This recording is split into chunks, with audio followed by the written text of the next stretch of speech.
الحمد لله رب العالمين، والصلاة والسلام على سيدنا محمد وعلى آله وأصحابه أجمعين. أما بعد، فقد قال الله تعالى في القرآن العظيم والفرقان المجيد: أعوذ بالله من الشيطان الرجيم. بسم الله الرحمن الرحيم. قال آمنت أنه لا إله إلا الذي آمنت به بنو إسرائيل وأنا من المسلمين. صدق الله العلي العظيم.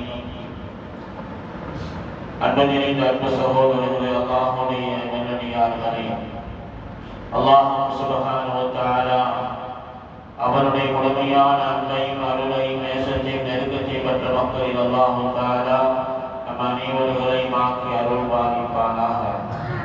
அன்பு சகோதரர்களே, அல்லாஹ்வுடைய நல்லடியார்களே, இன்றைக்கு 3 அத்தியாயங்கள் ஓதப்பட்டிருக்கிறது.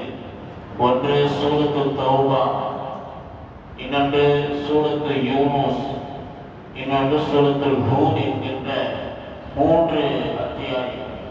இதுல குர்ஆன் முழுவதும் அதிகமாக மூசா நபி ஃபிரௌனுடைய வரலாறுகள் தொடர்ந்து சொல்லப்படுகிறது.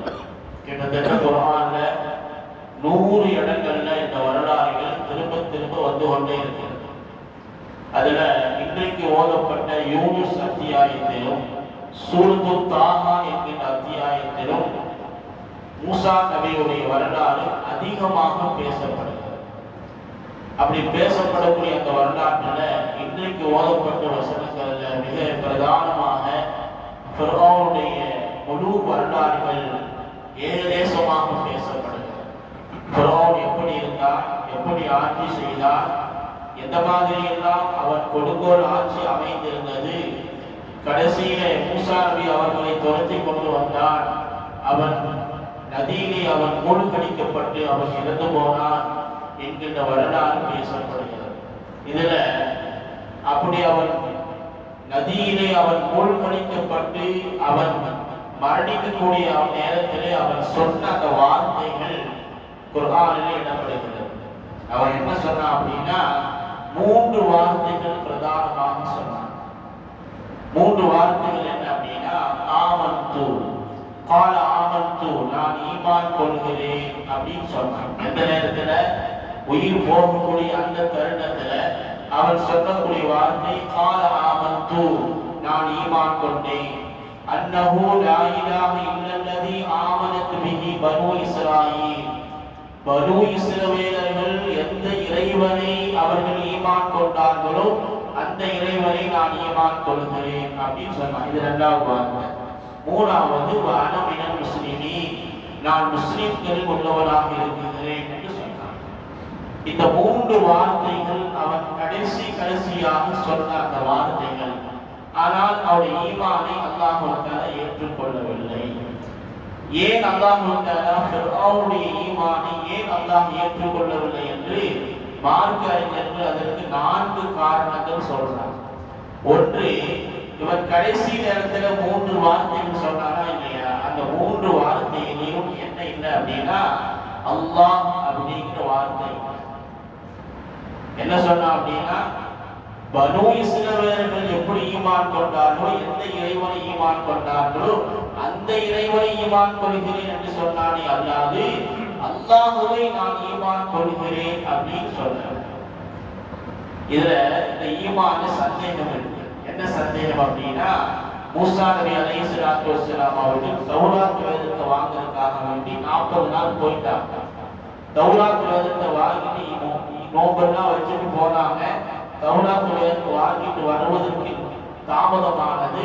அப்படி தாமதமான பொழுது பனு இஸ்ரவேலர்கள் என்ன செஞ்சாங்க அப்படின்னா, ஒரு காளை கன்றை உருவாக்கி அதை வணங்க ஆரம்பிச்சாங்க. அப்ப இவன் கடைசியில் சொன்னது, பனு இஸ்ரவேலர்கள் எந்த இறைவனை ஈமான் கொண்டார்களோ அந்த இறைவனை நான் ஈமான் கொள்கிறேன் அப்படின்னு சொன்னானா இல்லையா? இது ஒருவேளை அந்த காளை கன்றை கூட அவன் சொல்லி இருக்கலாம். அதனால் அவன் வார்த்தையில அல்லாஹ் அப்படிங்கிற அந்த வார்த்தை வரல. இரண்டாவது, அப்போது மூசா நபி அல்லாஹ்வுடைய தூதராக இருந்தாங்களா இல்லையா? மூசா அப்படிங்கிற வார்த்தையும் அவருடைய கலிமாவில் வரல.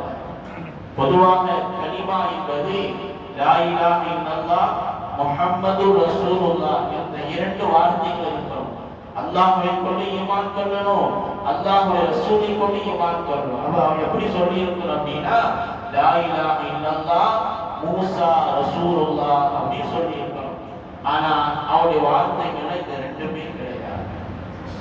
மூன்றாவது ஃபிரௌனுடைய ஈமானை அல்லாஹ் ஏன் ஏற்றுக்கொண்டார் அப்படின்னா பொதுவாக கடைசி நேரம், கடைசி நேரம், சக்கராத்துடைய நேரம், உயிர் தொண்டைக்குடி அடையக்கூடிய அந்த நேரம், அல்லாஹ்வுடைய அத்தாட்சி பார்க்கக்கூடிய அந்த நேரத்துல ஈமான் கொண்டால் அல்லாஹ் தஆலா ஈமானை ஏற்றுக்கொள்ள மாட்டார். கடைசி நேரத்தில் எப்போது அல்லாஹ் தஆலா கடலை கடந்து மூசா நபி அவர்கள் தப்பித்து சென்றார்கள், ஃபிரௌன் அதிலே மாட்டிக்கொண்டானோ அப்போது அல்லாஹ்வுடைய அத்தாட்சி அவன் பார்க்க ஆரம்பிச்சான். அவருடைய சக்கராத்துடைய நேரம் நெருங்கி விட்டது.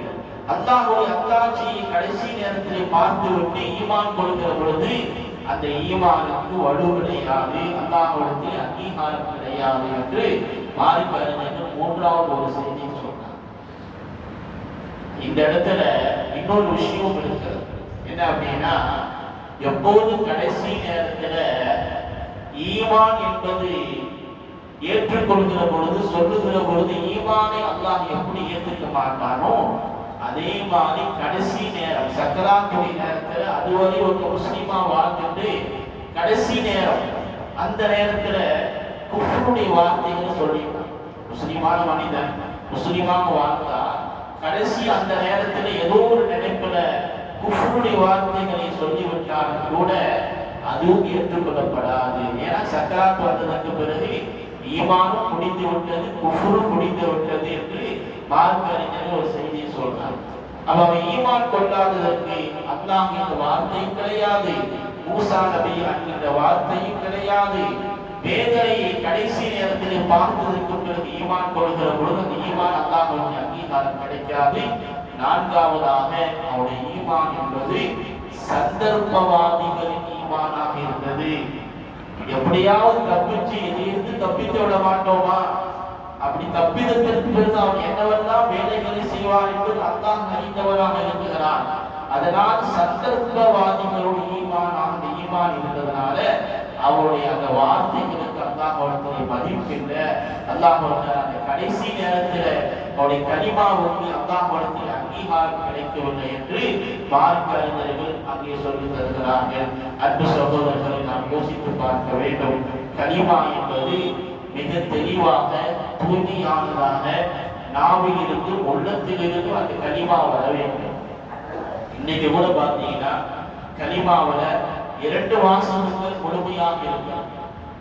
இன்னைக்கு புதிய புதிய கொள்கைகள் என்று வரக்கூடிய எந்த கொள்கையாக இருந்தாலும் சரி, இன்னைக்கு காதியானிகள் அப்படின்னு நம்ம சொல்றோமா இல்லையா? இந்த காதியானிகள் அல்லாஹ்வை ஏற்றுக்கிறார், ரசூலை தான் மறுக்கிறார். எப்போது ரசூலை மறுத்து விடுகிறார்களோ அவர்கள் காஃபிர்கள். ஒருத்தர் ரசூலை ஏற்றுக்கிறார், அல்லாஹ் ஏற்றுக்கிறார் அப்படின்னா அவரும் முஸ்லீமாக முடியாது. ஒருத்தர் அல்லாஹ்வை ஏற்றுக்கு ரசூலை ஏற்றுக்க மாட்டார் அப்படின்னா முஸ்லீமாக முடியாது. 2 செய்திகளையும் அங்கே ஏற்றுக்கொள்கிற பொழுதுதான் அந்த ஈமான் பரிபூர்ணம் அடைகிறது. அன்பு சகோதரர்களே, நபிகள் நாயகம் ஸல்லல்லாஹு அலைஹி வஸல்லம் அவர்கள் அடிக்கடி ஈமானை பற்றி சஹாபாக்களுக்கு மத்தியில் பேசுவார்கள். அப்படி பேசுகிற பொழுது ஸல்லல்லாஹு அலைஹி வஸல்லம் கேட்டார்கள், ஐயுல் ஈமானி அஅஜப், யாருடைய ஈமான் ஆச்சரியமான ஈமான் என்று கேட்டார்கள் நபிகள் நாயகம் ஸல்லல்லாஹு அலைஹி வஸல்லம். ஆச்சரியமான ஈமான் யாருடைய ஈமான்?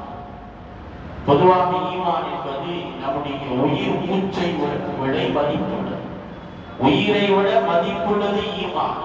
அதனால்தான் ஸல்லல்லாஹு அலைஹி வஸல்லம் சஹாபாக்கள் பார்த்து கேட்டாங்க, ஹல் அன்தும் முஃமினூன், நீங்கள் மூமின்களா அப்படின்னு கேட்டாங்க. நீங்கள் மூமின்களா அப்படின்னு கேட்டபோது சஹாபாக்கள் யார் சொல்லுங்க, யாரை பார்த்து கேட்கிறாங்க? சஹாபாக்களை பார்த்து ரசூலுல்லாஹ் கேட்கிறாங்க, ஹல் அன்தும் முஃமினூன், நீங்கள் மூமின்களா? உடனே உமர் ரலியல்லாஹு தஆலா எந்திரிச்சு சொன்னாங்க, யார் சொல்லலாம், இதோ இந்த கஅபத்துல்லாஹ் மீது ஆணையிட்டு நாங்கள் சொல்கிறோம், நாங்கள் மூமின்கள் தான்.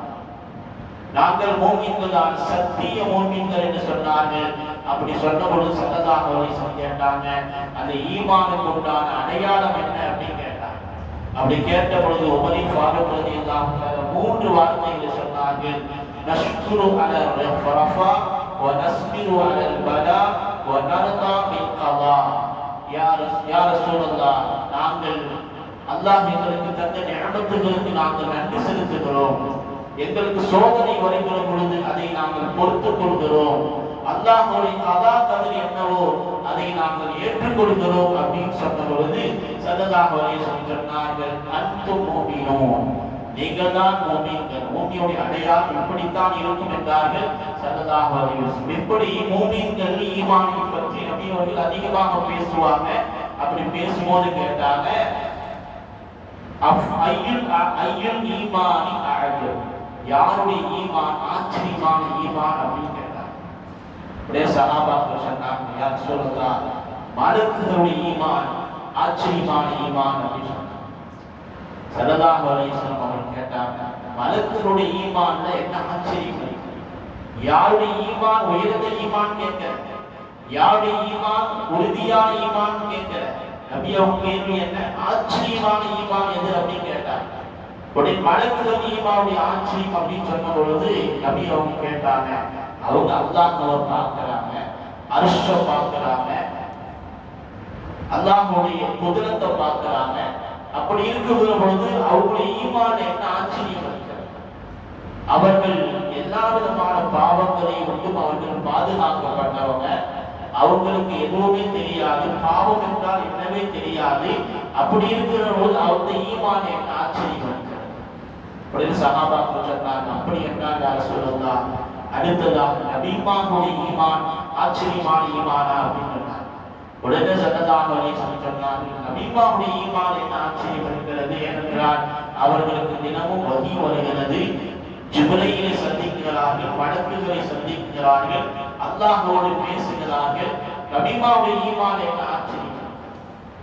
உடனே சஹாபாக்கள் அடுத்ததாக சொன்னாங்க, நபிமானுக்கு அடுத்தது சஹாபாக்கள், சஹாபாக்களுடைய ஈமான் ஆச்சரியமானதா அப்படின்னு சொன்ன பொழுது ஸல்லல்லாஹு அலைஹி வஸல்லம் கேட்டாங்க, அது எப்படி ஆச்சரியமாக இருக்க முடியும்? அந்த சஹாபாக்கள் நபியை பார்க்கறாங்க, வஹி வரதை பார்க்கறாங்க, நபியுடைய முஅஜிஸாவை பார்க்கறாங்க. இப்படி எல்லாம் இருக்கிற பொழுது அது எப்படி ஆச்சரியமான ஈமானாக இருக்கும் என்று சொன்னார்கள் பெருமானார் ஸல்லல்லாஹு அலைஹி வஸல்லம் அவர்கள்.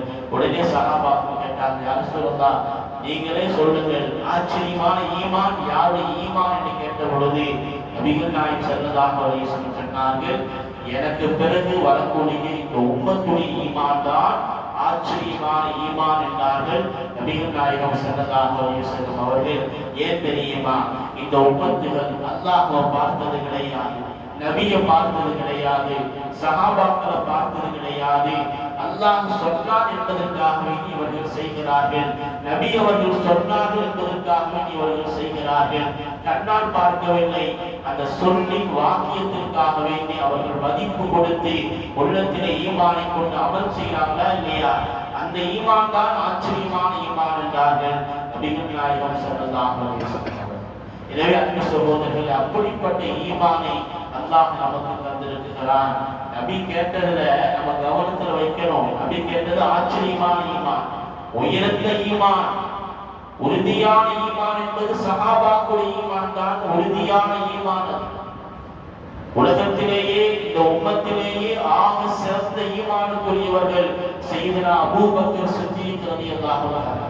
இந்த உலகத்தில் எல்லாருடைய ஈமானை ஒரு தட்டிலும் அபூபக்கர் சித்தீக் ரலியல்லாஹு அன்ஹுடைய ஈமானை ஒரு தட்டிலும் வைத்தால் அவருடைய ஈமான் தான் மதிப்புள்ளது என்றார்கள் நபிகள் நாயகம் ஸல்லல்லாஹு அலைஹி வஸல்லம். உறுதியான, எந்த அளவுக்கு உறுதியாக தெரியுமா? ஒருமுறை ஆயிஷா ரலியல்லாஹு அன்ஹா அவங்க மடியில ரசூலுல்லாஹி ஸல்லல்லாஹு அலைஹி வஸல்லம் தலை வச்சு படுத்திருக்கிற பொழுது வானத்திலே நட்சத்திரங்கள் எல்லாம் அழகாக இருக்கிறது, பார்த்துக்கிட்டே இருந்தாங்க. இன்னைக்கெல்லாம் கணவன் மனைவி வாழ்க்கையில இந்த இன்பமான நிகழ்வுகள் எல்லாம் இன்னைக்கெல்லாம் மறைஞ்சு போயிடுச்சு. இரவு தூங்கும் போது பார்த்தீங்கன்னா அந்த அம்மா ஒரு மொபைல் இருக்கிறது, இவர் ஒரு மொபைல் இருக்கிறார், அதோடு அது வாழ்க்கை சந்தோஷமாக மகிழ்ச்சியாக பேச வேண்டிய நேரங்கள்ல மொபைல்ல யாரோடு அவர்கள் பேசிக் கொண்டிருக்கிறார். ஆனால் ஆயிஷா ரலியல்லாஹு தஆலா அவள் மடியில பெருமானார் படுத்திருக்கிறாங்க, வானத்தை பார்க்கிறாங்க, நட்சத்திரங்கள் எல்லாம் இருந்தது. ஆயிஷா ரலியல்லாஹு தஆலா கேட்டாங்க, யா ரசூலல்லாஹ், இந்த வானத்தின் நட்சத்திரங்கள் எவ்வளவு அழகாக இருக்கிறது, எவ்வளவு அதிகமாக இருக்கிறது. இந்த நட்சத்திரத்தின் அளவு சஹாபாக்கள் யாராவது அமல் செஞ்சிருக்கிறாங்களா, நன்மை செஞ்சிருக்கிறாங்களா அப்படின்னு கேட்டாங்க. ஆயிஷாமா என்ன எண்ணத்துல கேட்கிறாங்கன்னா, தன்னுடைய தகப்பனார் அபூபக்கர் சித்திக் ரலியல்லாஹு தஆலா அவங்க தான் ரசூலுல்லாஹி ஸல்லல்லாஹு அலைஹி வஸல்லம் சொல்லுவாங்க அப்படிங்கிற எண்ணத்துல கேட்டாங்க. ஆனால் பெருமானார் ஸல்லல்லாஹு அலைஹி வஸல்லம் சொன்னார்கள், வானத்தின் நட்சத்திர அளவுக்கு நன்மைகள் செய்வது என்று சொன்னால் அது உமரே ஃபாரூக் ரலியல்லாஹு தஆலா அவர்கள் தான் என்று சொல்லலாம். இப்படி ஆயிஷா அம்மாவின் முகம் வாடி போச்சு. தன்னுடைய தகப்பனார் சொல்லுவாங்க அப்படின்னு நினைச்சாங்க. பெருமானார் உமரை சொல்லிட்டாங்க. ஆயிஷா அம்மா கேட்டாங்க, யார சொல்றதா, அப்படி என்றால் என்னுடைய தகப்பனார் அபூபக்கர் அப்படின்னு கேட்ட பொழுது படுத்திருந்த பெருமானார் அவர்கள் எந்திரிச்சு உட்கார்ந்து சொன்னாங்க, ஆயிஷா, அபூபக்கரை எந்த சஹாபியோடும் நீங்கள் ஒப்பிட்டு சொன்னார்கள், அபூபக்கரை எந்த சஹாபியோடும் நீங்கள் ஒப்பிட்டு சொன்னார்கள். ஏன் தெரியுமா, இந்த உலகத்திலே யாருமே ஈமான் கொண்டாத நேரத்திலே என்னை ஈமான் கொண்டவர்களே ரெண்டே பேர், ஒன்று அபூபக்கர், இன்னொன்று கதீஜா. உலகத்துல யாருமே ஈமான் கொள்ளல. உமர் ரலியல்லாஹு தஆலா அன்ஹு 40வது நபராக ஈமான் கொள்கிறார்கள். பலரும் ஈமான் கொண்டாங்க, மற்றவங்க ஈமான் கொண்டதை பார்த்து ஈமான் கொண்டாங்க. ஆனால் அபூபக்கர் அவர்கள் அப்படி அல்ல. நான் சொன்ன உடனேயே எந்த விதமான சந்தேகமும் இல்லாம, எந்த விதமான தடுமாற்றமும் இல்லாம என்னை முழுமையாக ஏற்றுக்கொண்டவர்கள் அபூபக்கர் சித்திக் ரலியல்லாஹு தஆலா அன்ஹு. அதனால் அவர் யாருக்கும் ஒப்பிடாதீர்கள் என்று சொன்னார்கள் ஸல்லல்லாஹு அலைஹி வஸல்லம்.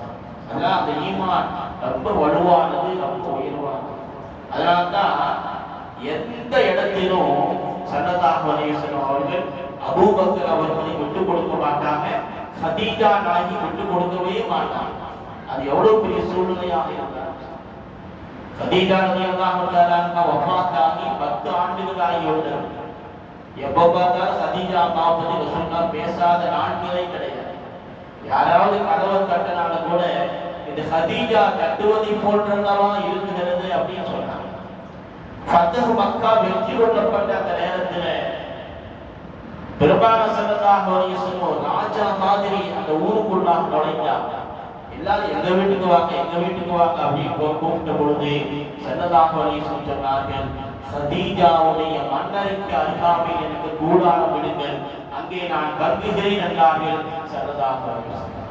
ஏன்னா கதீஜா அம்மா உலகத்திலேயே பெருமானாரை முதலாக ஈமான் கொண்ட முதல் பெண்மணி கதீஜா ரலியல்லாஹு தஆலா அன்ஹா. பெண்கள்ல முதலாவதாக ஈமான் கொண்டார். ஆண்கள் யாருங்க? அபூபக்கர் சித்திக் ரலியல்லாஹு அன்ஹு. சிறுவர்கள் யாருங்க? அலி ரலியல்லாஹு அன்ஹு. அடிமைகள் யாருங்க? ஸைத் ரலியல்லாஹு அன்ஹு. இப்படி ஈமானுடைய தரம் என்பது உயர்ந்ததாக இருந்தது. சஹாபாக்களுடைய வாழ்க்கை முழுவதும் நம்மால் பார்க்க முடிகிறது. எனவே அன்பு சகோதரர்களே, அந்த ஈமானுடைய கடைசி நிமிடம், அந்த கடைசி சக்கராத்துடைய அந்த நேரத்திலே நாம் அல்லாஹ்விடத்திலே வேண்ட வேண்டும், யா அல்லாஹ், என்னுடைய கடைசி வார்த்தை கலிமாவாக முடிய வேண்டும், என்னுடைய கடைசி நேரம் கலிமாவோடு இந்த உலகத்தை விட்டு நான் பிரிய வேண்டும் என்று அல்லாஹ்விடம் கேட்கிறோம். ஏனென்றால் அந்த நேரம் யாருக்கு எப்படிப்பட்ட நேரம் என்று நம்மால் சொல்லவே முடியாது. சுருள் சாத்திமா, அந்த அழகிய முடிவுக்காகவே அல்லாஹ்விடத்திலே அன்றாடம் பிரார்த்தனை செய்ய வேண்டும். நபிகள் நாயகம் ஸல்லல்லாஹு அலைஹி வஸல்லம் சொன்னார்கள் அல்லவா, மன் கால ஆகிரு கலாமிஹி லா இலாஹ இல்லல்லாஹ் தஸலல் ஜன்னah. யாருடைய கடைசி வார்த்தை லா இலாஹ இல்லல்லாஹ் முஹம்மதுர் ரசூலுல்லாஹ் என்ற கலிமாவாக ஆகிவிடுகிறதோ அவர்கள் சேரக்கூடிய இடம் நிச்சயமாக சத்தியமாக சொர்க்கம் என்றார்கள் நபிகள் நாயகம் ஸல்லல்லாஹு அலைஹி வஸல்லம் அவர்கள். அல்லாஹ் சுப்ஹானஹு வ தஆலா அப்படிப்பட்ட கலிமாவுடைய வாழ்க்கை நம் அனைவருக்கும் அல்லாஹ் தஆலா தந்தருள்வானாக. வ ஆகிரு தஅவானா அல்ஹம்துலில்லாஹி